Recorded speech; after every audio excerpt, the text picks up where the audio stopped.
Bambang Wijoyanto telikung Anies Baswedan. Melanesia Times, mantan Wakil Ketua Komisi Pemberantasan Korupsi (KPK), Bambang Wijoyanto, BW, menantang lembaga antirasuah membuka rekaman proses dan hasil gelar perkara atau ekspose penyelidikan Formula E.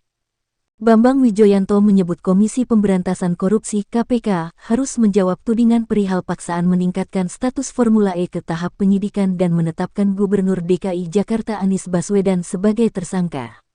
Pernyataan ini disampaikan di kanal YouTube milik mantan pegawai Komisi Pemberantasan Korupsi (KPK), Novel Baswedan.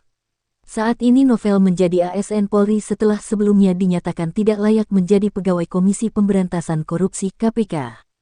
Direktur Eksekutif Studi Demokrasi Rakyat (SDR) menilai pernyataan Bambang Wijoyanto itu naif sekaligus aneh. Baru pertama kali saya dengar, ada mantan pimpinan lembaga penegak hukum meminta proses penyelidikan dan ekspos dibuka saat kasusnya masih berjalan. Apakah Bambang Wijoyanto dan Novel Baswedan lupa dengan prosedur penyelidikan atau memang selama ini tidak pernah tahu? Ujar Hari. Tak heran, ditambahkan oleh Hari, keduanya bermasalah dengan hukum saat masih di KPK. Bambang Wijoyanto Wakil Ketua Komisi Pemberantasan Korupsi (KPK) tahun 2011 sampai tahun 2015 pada tanggal 23 Januari tahun 2015, Bambang Wijoyanto ditangkap oleh Bareskrim Polri terkait kasus keterangan palsu soal penanganan sengketa Pilkada Kota Waringin Barat, Kalimantan Tengah tahun 2010.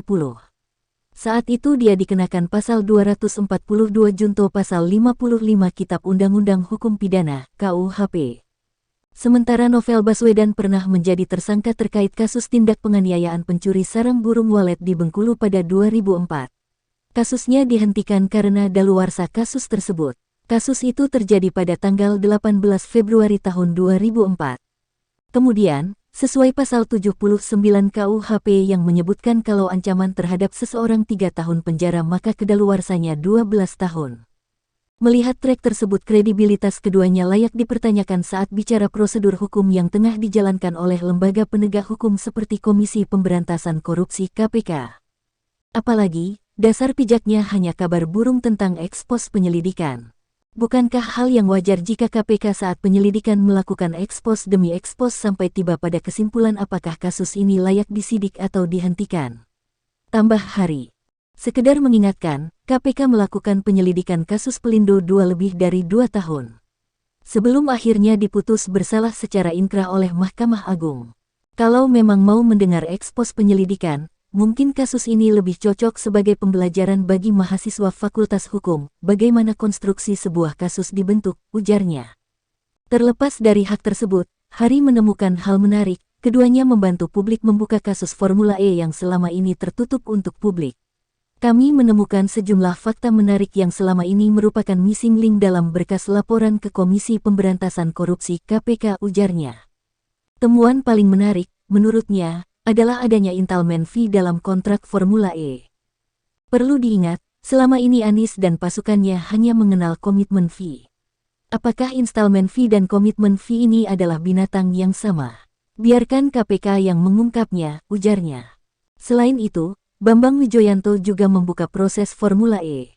Terlihat Bambang Wijoyanto mengambil konklusi Anies Baswedan tidak bersalah karena sudah disetujui Dewan Perwakilan Rakyat Daerah (DPRD) DKI Jakarta. Pertanyaannya, apakah Bambang Wijoyanto dan Novel Baswedan lupa berapa banyak kasus yang diungkap Komisi Pemberantasan Korupsi (KPK) yang melibatkan eksekutif dan legislatif, ujar Hari.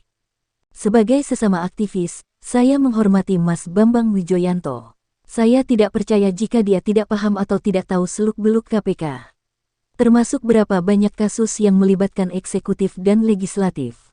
Tetapi tidak sopan rasanya kalau saya mencurigai Mas Bambang Wijoyanto sengaja menelikung Anies. Untuk itu, saya sarankan Mas Bambang Wijoyanto sebagai penasihat hukum Anies fokus pada pembuktian hukum. Urusan politisasi Komisi Pemberantasan Korupsi biar menjadi urusan lembaga swadaya masyarakat dan tim sukses, tandasnya.